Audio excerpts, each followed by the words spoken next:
The breast cancer that I have, inflammatory breast cancer, it does affect Black women at a much higher rate than white women. I thought I knew a lot about breast cancer, but I didn't know what this one was. And I think that's something that needs to be told.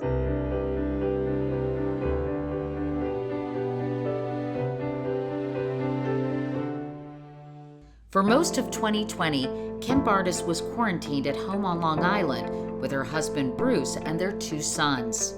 When COVID hit, life was all of a sudden just completely different. It was also kind of relaxing because we were all back at home and we just enjoyed each other. That all changed one night in May while Kim was making dinner for Bruce. And I heard this strange sound coming from the den. It was like nothing I'd ever heard. He was sitting in the chair, totally not responding to me. So I immediately ran and started screaming, and I grabbed the phone, called 911. They took him to the hospital. In a moment, I forgot that it was COVID, and so I ran upstairs to get some pants on. And then when I came down, they said, "No, you can't go." Yeah, gosh, I'm sorry. And ultimately, it ended up being stage 4 lung cancer. Stage 4 metastatic lung cancer. Yes.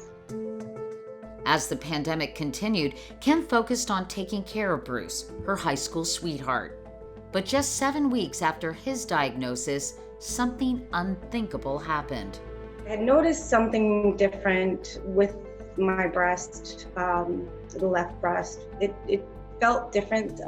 I called my doctor and I said, I'm noticing some differences. I think I need to come in. I have always been very proactive with my breast care because I have a pretty bad family history. I had 2 maternal aunts that had breast cancer. My sister had breast cancer. Always in the back of my mind that it would rear its ugly face one day. After a mammogram, a sonogram, and a biopsy, Kim's fears were confirmed. I have inflammatory breast cancer that is triple negative. Triple negative breast cancer differs from other types of breast cancer in that it grows and spreads faster.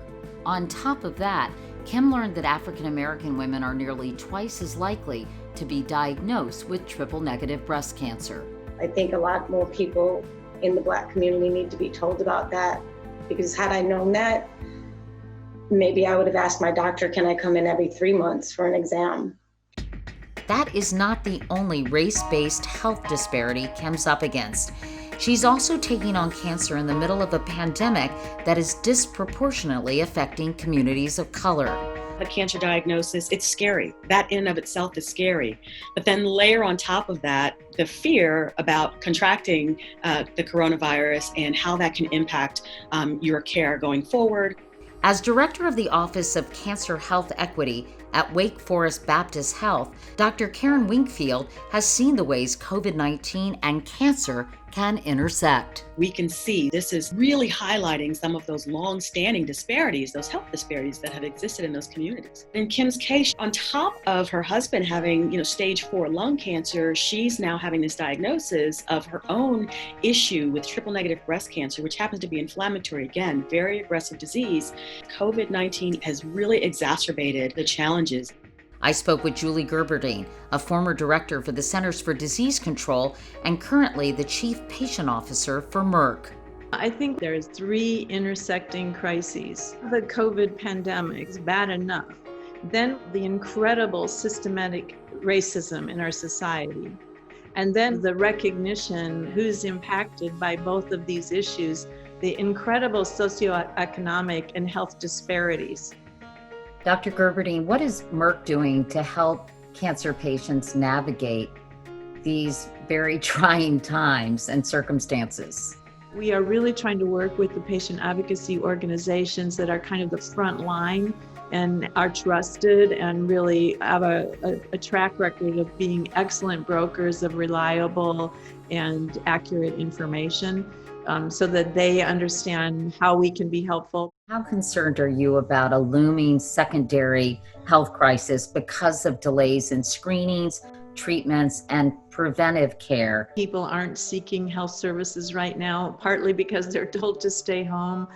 And we've done a lot with telehealth to help out, bridge that gap, but you can't get a mammogram through telehealth, and you can't get a colonoscopy through telehealth. And my fear is the delay in the screening for cancer is going to mean we've got a whole cohort of people who will be diagnosed later in the course of their disease than they would otherwise have been. And of course, delayed diagnosis increases the probability of complications or a poor outcome.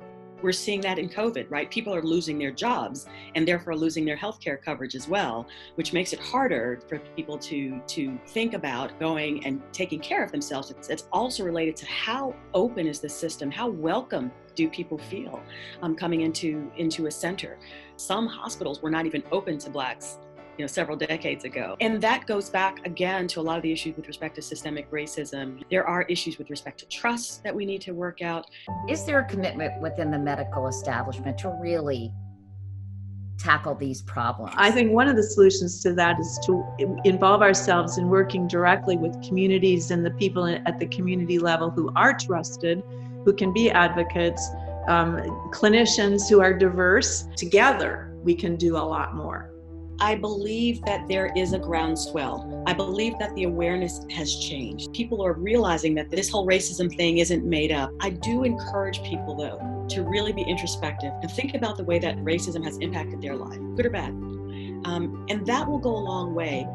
Amazingly, despite cancer and COVID, Kim has not given up hope for her husband or for herself. I don't know what it is yet, but I have faith that there has to be something bigger to this story. We started this journey 35 years ago in high school, and I'm not ready to let it go.